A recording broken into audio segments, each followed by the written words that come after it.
ইয়া আইয়ুহান নাসু উবুদু রাব্বাকুমুল্লাযী খালাকাকুম ওয়াল্লাযীনা মিন ক্বাবলিকুম লাআল্লাকুম তাত্তাকুন। আল্লাহ বললেন, ইয়া আইয়ুহান নাস, হে মানব মণ্ডলী, উবুদু, ইবাদত করো, রব্বাকুম, তোমাদের রবের। আমাদের রব কে? আল্লাহ আমাদের রব, বুঝছেন তো? আল্লাহ যে আমাদের রব, অনবরত আল্লাহর সাহায্য নিয়ে আমরা পৃথিবীতে বেঁচে আছি। আল্লাহ যে আমাদের রব, কেমনে রব?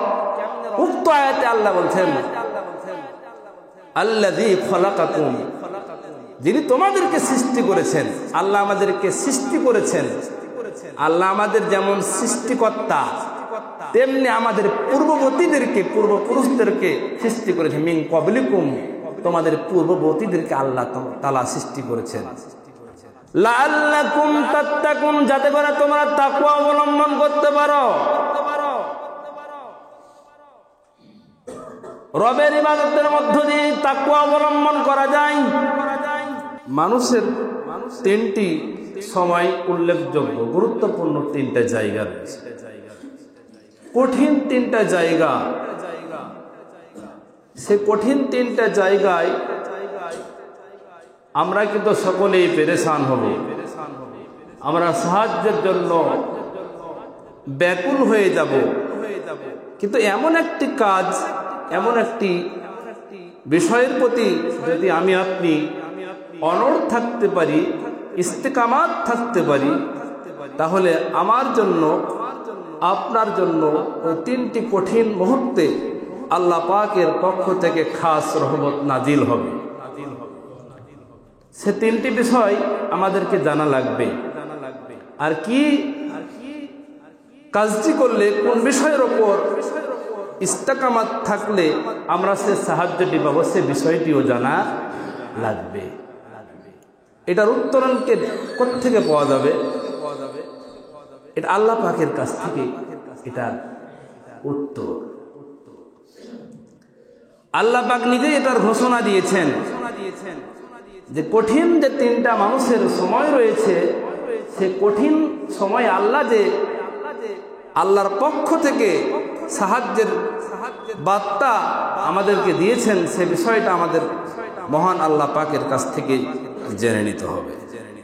আর কোন বিষয়ের প্রতি আমল করলে, কোন বিষয়ের প্রতি অনড় থাকলে, ইস্তেকামাত থাকলে আল্লাহ পাক সে সাহায্য দান করবেন, সে বিষয়টা জেনে নেওয়া যাক।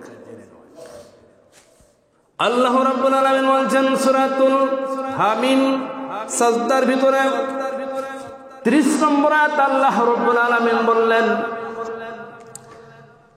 ইন্নাল্লাযীনা ক্বালু রাব্বুনাল্লাহু সুম্মা ইসতাকামু তাতানাজ্জালু আলাইহিমুল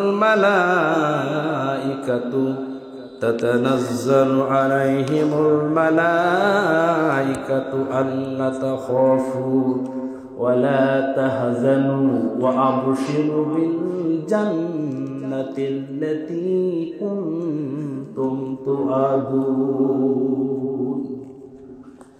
আল্লাহ বললেন, নিশ্চয় যারা, ইন্নাল্লাযীনা, নিশ্চয় যারা, ক্বালু, যিনারা বলবেন, রব্বুনাল্লাহ, আমার রব আল্লাহ। নিশ্চয় যিনারা বলবেন আমার রব আল্লাহ, শুধু আল্লাহ বলেই ক্ষান্ত হবেন না। সুম্মা ইসতাকামু, অথবা এটার প্রতি অনড় থাকবে, আল্লাহকে আল্লাহ বলে মেনে নেওয়ার পর এটার উপরেই যিনারা অবিচল থাকবে। সুম্মা ইসতাকামু, ইস্তেকামাত শব্দের অর্থ হচ্ছে অবিচলিত থাকা, প্রতিষ্ঠিত থাকা। যেমন এই মসজিদটার ছাদ কয়েকটা প্রাচীর এবং কয়েকটি পিলারের সমন্বয়ে ছাদটিকে অনড় করে ধরে রেখেছেন, ঠিক মানুষ যদি আল্লাহকে রব বলে, রব মেনে নেওয়ার পর, স্বীকৃতি দেওয়ার পর এটার উপর অনড় অবিচল থাকে, আল্লাহর প্রতি প্রতিষ্ঠিত থাকার দৃষ্টান্ত সেটাই। সর্বপ্রথমে তাওহীদকে স্বীকৃতি দেওয়া, তাওহীদের স্বীকারোক্তি পেশ করা। আমার যে আল্লাহ, আমার রব, তিনি হচ্ছেন আমার প্রতিপালক। আল্লাহ আমার প্রতিপালক। রব শব্দের অর্থ হচ্ছে প্রতিপালক। আমি আপনি সবাই জানি আল্লাহ আমাদের রব। এটা আমরা স্বীকৃতি দেব, তাওহীদের স্বীকৃতি। রুবুবিয়াতের স্বীকৃতি প্রদান করার পর কিন্তু রবের ওপর অনড় অবিচল থাকতে গেলে অনেক সময় বাধা বিপত্তি, জেল জুলুম, নির্যাতন, নিষ্পেষণ, ভয় ভীতি, আতঙ্ক, বিভিন্ন ধরনের পেরেশানি, হয়রানি, আতঙ্ক, এগুলো আসতে পারে। কোনো কিছুকে তোয়াক্কা করা লাগবে না, তোয়াক্কা করতে হবে না, বরং ইস্তেকামাত থাকা লাগবে। সুম্মাস্তাকামু, আল্লাহর উপরে থাকা লাগবে। আমাদের দেখছেন, আমাদের ভারত আমাদেরকে অনেক সময় বিভিন্ন ভাবে আমাদেরকে ভয়ভীতি দেখাচ্ছে। তারা নিজেকে অনেক বড় মনে করতেছে, তারা প্রতিপালক সাজতে চায়। উড়াইয়ে দেন, পৃথিবীতে শুধুমাত্র মানুষের রব আল্লাহ নন। প্রকৃত মানুষকে যেমন সৃষ্টি করেছেন স্রষ্টা, স্রষ্টার পর তিনি যদি আমাদেরকে রিজিক দিতেন তাহলে রাজ্জাক হতেন। তিনি যদি আমাদেরকে শুধুমাত্র সৃষ্টি করতেন, খালিক হতেন। তিনি যেমন সৃষ্টি করেছেন, আবার যেমন রিজিক দিয়েছেন, তিনি আবার হুকুম দিয়েছেন, তিনি হাকিম। এরপরও এগুলোর সমন্বয়ে আল্লাহ পাক, শুধুমাত্রই আল্লাহ পাক ক্ষান্ত হয়ে যান নাই, বরং তিনি আমাদের রব। শুধু খালিক নয়, তিনি রাজ্জাক নয়, শুধুমাত্র হাকিম নয়, বরং তিনি আমাদের রব। আল্লাহ রাব্বুল আলামিন আমাদের প্রতিপালক। আমাকে আপনাকে আল্লাহ তাআলা মানুষ হিসাবে দুনিয়াতে পাঠিয়েছেন।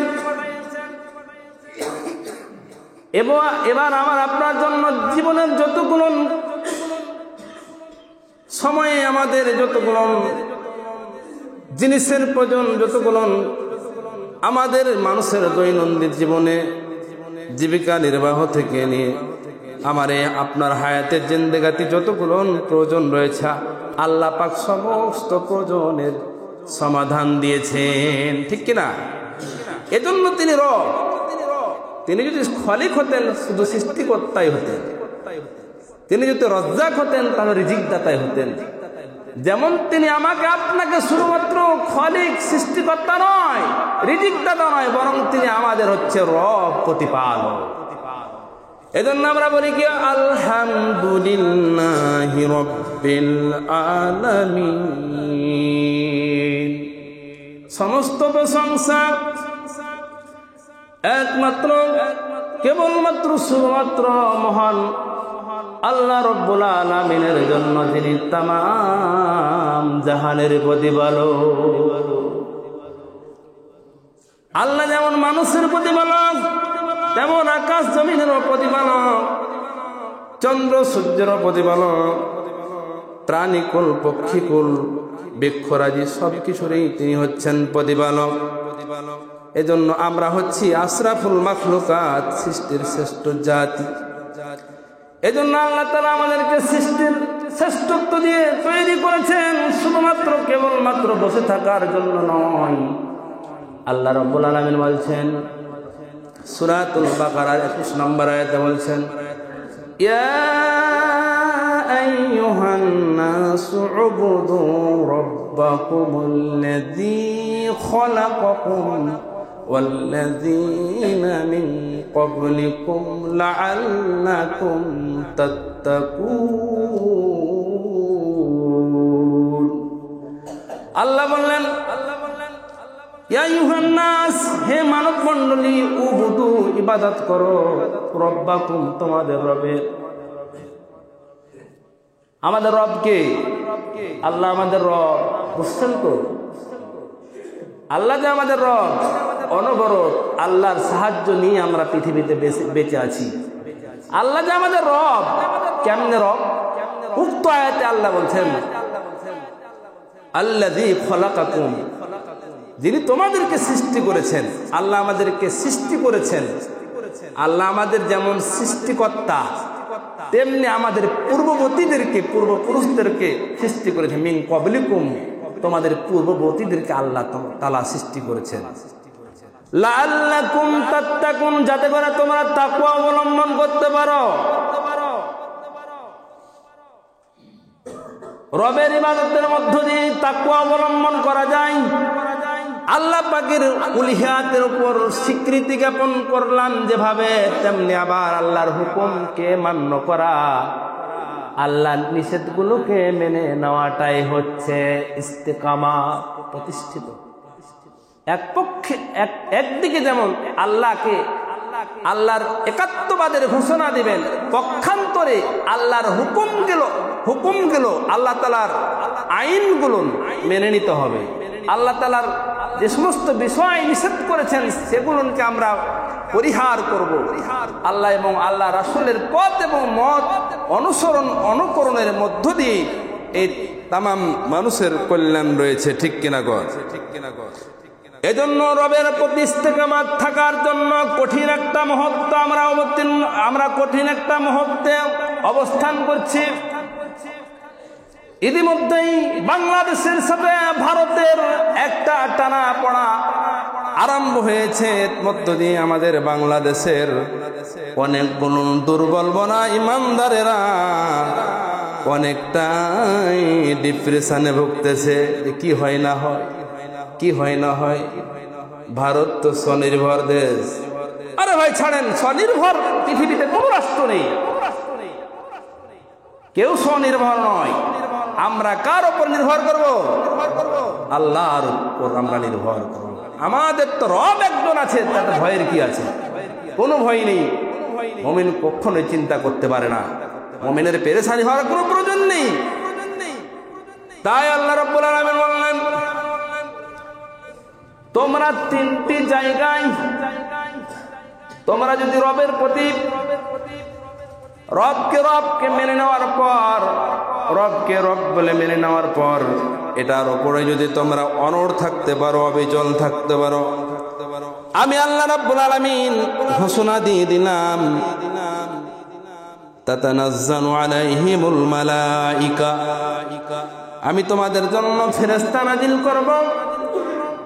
আকাশ থেকে আল্লাহ রাব্বুল আলামিন ফেরেশতা নাজিল করবে, রহমতের ফেরেশতা নাজিল করে ওই রহমতের ফেরেশতারা বলবে, আল্লা তাখাফু ওয়া লা তাহজানু ওয়া আবশিরু বিল জান্নাহ।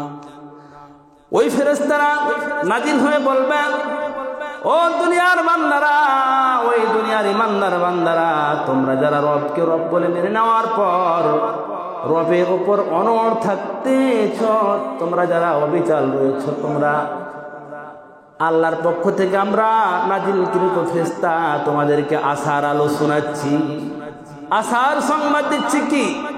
সে তিনটা কঠিন মুহূর্তে, তিনটা জায়গায় আল্লাহ তাআলা যে আমাদের জন্য সাহায্য অনবরত নাজিল করবেন, সেই জিনিসটা জানা লাগবে কিনা। এক নাম্বার হচ্ছে আল্লাহর ওই রহমতের ফেরেশতারা কোন যখন মুমূর্ষ ব্যক্তি যখন মৃত্যু শয্যায় শায়িত থাকবেন, সেই মুহূর্তে দুনিয়ার সমস্ত দাপ্তরিক ফেরেশতারা তখন যাদের কার্যক্রম বন্ধ করে দেওয়া হবে আল্লাহর নির্দেশে, আল্লাহ পাক মালাকুল মউতকে নির্দেশ করবেন, ও আল্লাহর মালাকুল মউত ফেরেশতা চলে এসে আল্লাহর বান্দাকে বলবেন, তুমি মৃত্যুর জন্য প্রস্তুত। আজরাইলের পাকড়াওটা অত্যন্ত কঠিন। মালাকুল মউত মানুষের জীবনটাকে যখন হরণ করবেন, এই নফসটাকে যখন এই দেহ পিঞ্জিরা থেকে বের করবেন, এটা একটা কঠিন মুহূর্ত নয়। ঠিক যখন মালাকুল মউত যখন কোন ব্যক্তির রূহ কবজ করার জন্য চলে আসবেন, দুনিয়ার জীবনে যারা আল্লাহকে রব বলে মেনে নিয়েছিল আর রবের ওপর অনড় অবিচল থাকতে গিয়ে যারা জেনে গেল, যারা চুবানি খেলো, পিটানি খেলো, যাদেরকে ভয় দ্বারা, যাদেরকে ক্ষুধার দ্বারা তাড়নার দ্বারা, ভয় ভীতি আতঙ্কের দ্বারা যাদেরকে আল্লাহ পরীক্ষা করেছিলেন, আর সর্বাবস্থায় রবের ওপর অনড় ছিলেন, দুনিয়ার কাউকে ভয় করে নাই, কাউকে রব বলে মেনে নাই, শুধুমাত্র কেবলমাত্র একমাত্র আল্লাহ পাককে রব বলেই মেনে নিয়েছেন, এদেরকে বলবে আল্লাহর ওই রহমতের ফেরেশতারা আল্লাহর পক্ষ থেকে আকাশ থেকে নাজিল হবে। ওই মুমূর্ষু ব্যক্তির যখন মালাকুল মউত দেহ থেকে যখন আত্মাটা হরণ করার জন্য চলে আসবেন, তখন ওই মুমূর্ষু ব্যক্তিকে ওই রহমতের ফেরেশতারা বলবে, ও আল্লাহর বান্দারে, দুনিয়ার জমিনে তুমি রবের উপর অনড় থাকতে গিয়ে অনেক তোমার উপর জুলুম হয়েছে, নির্যাতিত হয়েছ, এরপর তুমি রবকে ভুলো নাই, আজ তোমার রব আল্লাহ তোমাকে ভুলে নাই। তখন রহমতের ফেরেশতা বলবে, এই মৃত্যুটা আপনি সাগরে রিসিভ করেন, এটা গ্রহণ করে নেন। তখন আল্লাহর ফেরেশতা ওই রহমতের ফেরেশতারা বলবেন, এক নাম্বার কঠিন জায়গা কখন? মরণের সময়। মরণের সময় আল্লাহ রাব্বুল আলামিনের ওই ফেরেশতারা বলবেন, আল্লাহ তাখাফু, তোমাদের কোনো ভয় নেই। ওই মুমূর্ষু ব্যক্তিকে বলবেন, তোমাদের কোনো ভয় নেই। এক নাম্বার জায়গায় মুমূর্ষু ব্যক্তি কঠিন একটা অবস্থায় রহমতের ফেরেশতা যখন ওই মুমূর্ষু ব্যক্তির পাশে দাঁড়িয়ে যখন তাকে অভয় দেখাবে, সে মুমিন কি আর ভয় পাবে মৃত্যুকে? কখনোই মুমিন আর মৃত্যুকে ভয় পাবে না। শুধু তাই নাই, আর একটা কঠিন মুহূর্ত হচ্ছে মানুষের কখন আলমে বরজাক, কবরের জগৎটা কঠিন একটা জগৎ। যখন কোন মুত্তাকি আমরা দাফন করার পর 40 কদম যেতে না যেতেই আল্লাহ পাকের পক্ষ থেকে ফেরেশতা চলে আসবেন, রহমান নামক ফেরেশতা। প্রত্যেকটা মুমূর্ষু ব্যক্তিকে উঠানো হবে, মুনকির নকির চলে আসবেন, 3টা সওয়াল করবেন। এই 3টা সওয়ালের জবাব তিনারাই দিতে পারবেন যারা দুনিয়াতে শুধুমাত্র কেবলমাত্র আল্লাহ পাককে রব বলে মেনে নিয়েছেন। শুধু তিনারাই আল্লাহ পাকের ওই 3টা ফেরেশতার জবাব তিনারাই দিতে পারবে। তখন এই কঠিন মুহূর্তে যখন মুনকির নকির যখন সওয়াল করার জন্য প্রস্তুত হবেন, সেখানে ওই রহমতের একটা ফেরেশতাদের টিম চলে আসবে, যারা দুনিয়াতে রবের ওপর রবকে রব বলে মেনে নেওয়ার দরুন যাদের প্রতি জুলুম করা হলো, যাদেরকে ফাঁসির কাস্টে ফাঁসিতে ঝুলানো হলো, যাদেরকে করাত দিয়ে দ্বিখণ্ডিত করা হলো, এরপর রবকে আল্লাহকে কোনো মুহূর্তেই যারা আল্লাহকে রব ছাড়া অন্য কাউকে পৃথিবীতে রব মানে নাই, সেই সমস্ত ঈমানওয়ালা ঈমানের ওপর অবিচল অনড় থাকার দরুন ওই ব্যক্তির জন্য রহমতের ফেরেশতা আল্লাহ পাক কবর নির্ধারণ করে দিবে। 2 নাম্বার কঠিন জায়গা গেল। আরেকটা কথা, একটা হাসরের ময়দানে, সেই জায়গায় কঠিন একটা জায়গায়, যেই দিন সমস্ত মানুষ পেরেশান হয়ে যাবে, শুধুমাত্র নির্বিকার হয়ে যাবে, সেই দিন কঠিন এক মুহূর্তে, যেদিন কারো কোনো কিছু করার থাকবে না, শুধুমাত্র কেবলমাত্র আব্দুল্লাহর পুত্র, আমাদের নেতা, আমাদের রাসূল, আমাদের রাহবার, আমাদের কামলিওয়ালা, আমাদের নবী সেদিন বলবেন, ইয়া উম্মতি ইয়া উম্মতি। আর পৃথিবীর সমস্ত নবী রাসূল যিনারা আদম থেকে নিয়ে ঈসা রুহুল্লাহ পর্যন্ত যিনারা এসেছেন, সকলেই বলবেন ইয়া নফসি ইয়া নফসি। কোন নবীদের কাছে স্ব জাতির লোকেরা তাদের নিজ নিজ নবীদের কাছে যাবে, কোনো ওখান থেকে কোনো উত্তর পাবে না, শুধুমাত্র একটাই পাবে, আজ আমাদের করার কিছুই নাই, আমাদের কোনো করণীয় নেই, শুধুমাত্র পরামর্শ দিতে পারি, কিছু যদি করতে পারি। আখেরি জামানার পয়গম্বর হযরত মুহাম্মদ মুস্তাফা, সকলে পড়ুন সাল্লাল্লাহু আলাইহি ওয়াসাল্লাম, উনি মাত্র শুধুমাত্র কেবলমাত্র আল্লাহর কাছে সুপারিশ করতে পারে। সেই নবী আল্লাহর কোরআন থেকে আমরা জানলাম, যারা রবকে রব বলে মেনে নেবেন, আল্লাহ তাওহীদের প্রতি অনড় থাকবেন, রিসালাতের প্রতি যারা অবিচল থাকবেন, তাওহীদের প্রতি যারা অবিচল থাকবেন, আল্লাহর উলিহাতকে মেনে নেবেন, আল্লাহর রাসূলের রিসালাতকে যারা মেনে নেবেন, আল্লাহ রাসূল ওয়াদা করেছেন আপনাদেরকে জান্নাতে না নিয়ে উনি জান্নাতে যাবেন না। সকলে বলে সুবহানাল্লাহ। তো রাসূলের উম্মত হওয়া চাই নাকি? আর ঈমান ঠিক থাকা লাগবে, আর রবের প্রতি আমাদের কি অবিচল থাকা লাগবে। যতই ভয় ভীতি আতঙ্ক যতই আসুক না কেন আমরা পেরেশান হব না। ভারত আমাদেরকে যতই হুমকি ধুমকি দেয়, আমাদের যেহেতু আল্লাহ আমাদেরকে সৃষ্টি করেছেন, যেহেতু আমাদের তিনি খলিক, তিনি আমাদের রাজ্জিক, তিনি হচ্ছেন আমাদের রাজ্জাক, তিনি আমাদের রিজিক দাতা, সৃষ্টিকর্তা, পেরেশান হওয়ার কোনো কারণ নেই। সার্বিক ব্যবস্থা গ্রহণ করেছেন আমার রব আল্লাহ।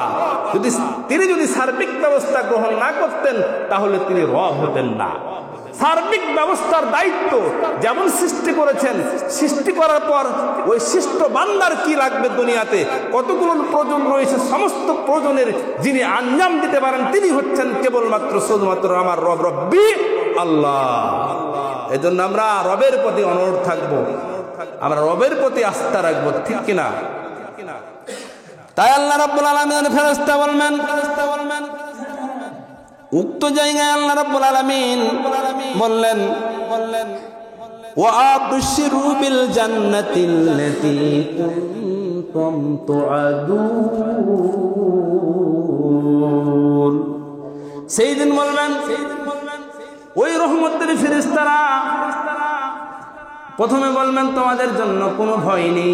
এক নাম্বার কথা হলো রহমতের ফেরেশতাদের মৃত্যুর সময় যে তোমাদের কোনো ভয় নেই, মৃত্যুটা গ্রহণ করে নাও। ইমানদার ব্যক্তিকে অভয় দেখাবে। আবার ইমানদার ব্যক্তিকে 2 নাম্বার বলবে তোমাদের কোনো চিন্তা নেই। কবরের জগতে বলবে তোমাদের কোনো চিন্তা নেই, তোমাদেরকে জান্নাতে আল্লাহ তাআলা পাঠিয়ে দেবেন। 3 নাম্বার কথাটা বলবেন বরং তোমাদের ওয়াদাকৃত যে আল্লাহ তাআলা যে ওয়াদা করেছিলেন সে পুরস্কারটার সুসংবাদ তোমরা নিয়ে নাও। সকলে বলে আলহামদুলিল্লাহ। আল্লাহ বলবেন কি, আল্লাহ যে তোমাদেরকে সুসংবাদ দিচ্ছেন, জান্নাতের যে সুসংবাদ দিয়েছিলেন দুনিয়াতে যে তোমরা এই কাজটা করবা, আমি আল্লাহকে রব বলে তোমরা স্বীকার করে নিবা, নির্দ্বিধায় অকুণ্ঠ চিত্তে তোমরা রব বলে মেনে নিবা। ইন্নাল্লাযীনা ক্বালু রাব্বুনাল্লাহ, আমি রব তোমাদের আল্লাহ, আমি আল্লাহ তোমাদের রব, এটাকে মেনে নিবা। সুম্মাস্তাকামু, অতঃপর এটার উপর অনড় থাকবা, অবিচল থাকবা। টলমল করলে হবে না, খেকশিয়ালের মতো এদিক ওদিক তাকাতাকি করলে হবে না যে বা আমাকে কি গ্রাস করে ফেলবে। এই ভয় ভীতি কিছু নেই, আমরা নির্ভয়ে নির্দ্বিধায় আমরা শুধুমাত্র কেবলমাত্র ভয় করবো কাকে? আল্লাহকে, দুনিয়ার কাউকে নেই। এটার উপর যদি অনড় থাকার দরুন এই পরীক্ষায় যদি আমরা কামিয়াব হতে পারি, রবকে রব বলে স্বীকার করে নিতে পারি, রবের ওপরেই আমরা ইস্তেকামাত থাকতে পারি, প্রতিষ্ঠিত থাকতে পারি, অবিচল থাকতে পারি, তাহলে আল্লাহ যে ওয়াদা দিয়েছিল দুনিয়াতে যে তোমাদেরকে আমি আল্লাহ জান্নাতের ওয়াদা দিলাম, ফেরেশতারা বলে যাও তোমরা, আল্লাহ তাআলা জান্নাতের পারমিশন দিয়ে দেবে। সকলে বলে আলহামদুলিল্লাহ।